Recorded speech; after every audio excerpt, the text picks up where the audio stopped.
Abdoulaye Diarassoua, peintre muraliste, décorateur à l'état civil et mon nom d'artiste c'est Aboudia. J'étais dans l'art depuis toujours, hein, depuis tout petit, à bas âge, jusqu'à aujourd'hui. Mon inspiration vient de la rue, surtout des graffitis que les enfants non, des pensées des enfants qui traînent dans la rue, qui vivent dans la rue, ces pensées-là qu'ils expriment à travers sur le mur, avec que ce soit des crayons, des charbons, en tout cas tout ce qu'ils trouvent qui peut marquer un mur. Voilà, donc c'est leur manière de faire des graffitis, c'est leur manière de s'exprimer. Et cette écriture-là, c'est pas pour moi, je l'ai empruntée aux enfants qui travaillent dans la rue. Voilà. Dans l'art, on choisit pas. Hein? L'art s'impose à nous. Et voilà, moi je n'ai pas choisi, ça s'est imposé. Et en tant qu'artiste, il faut, quand on marche dans la rue, ou quand on vit, hein, chaque jour, il faut regarder tout autour de nous, il faut essayer de diagnostiquer les mots, il faut essayer de regarder ce qui va, ce qui ne va pas.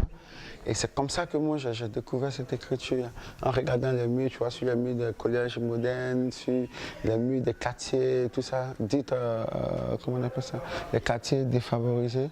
Et, ces enfants dépeignent, ces enfants peignent, ces enfants écrivent leur histoire, leurs rêves sur ces murs. Là. Ma peinture est peinture de rue. Hein, ça dit, tu as un carton, tu as un livre de ces peintres, tu as tout ce qu'on peut trouver comme quelque chose que les gens considèrent banal. Nous, on le transforme, on le met sur un support et puis on essaie de le présenter au monde extérieur en fait. La difficulté d'abord au départ, c'est de trouver une écriture. Et après, quand on a trouvé l'écriture, il faut essayer de se faire accepter par des galeries, par les galeristes, pardon. Et quand tu amènes tes tableaux, tu commences et tu arrives dans une galerie, on te dit écoute c'est de la merde, ça te fait cogiter, ça te fait dire mais attends putain, qu'est-ce qui se passe? Est-ce que la voie que tu as choisie est ça? Est-ce que ce que tu es en train de faire c'est le bon truc? Mais il ne faut pas se laisser décourager. Quand la conviction est là, on essaie de travailler pour pouvoir faire accepter aux gens ce qu'ils ont vu au départ qui n'était pas bien. Il y a d'abord l'artiste et puis il y a le talent. Hein, et puis, généralement, en Afrique, on est mal orienté. Donc, du coup, souvent, on emprunte des chemins qui ne sont pas forcément nos chemins. Et quand c'est pour toi, ça va mettre le temps que ça va mettre, mais ça va venir en fait, tu vois. Moi, on m'a dit, tu ne seras jamais peintre, tu vois, tu fais de la merde. Et à chaque fois qu'on disait ça, je dis, waouh, c'est bien ça. Parce que il ne faut pas attendre qu'on te caresse dans le sens des poils.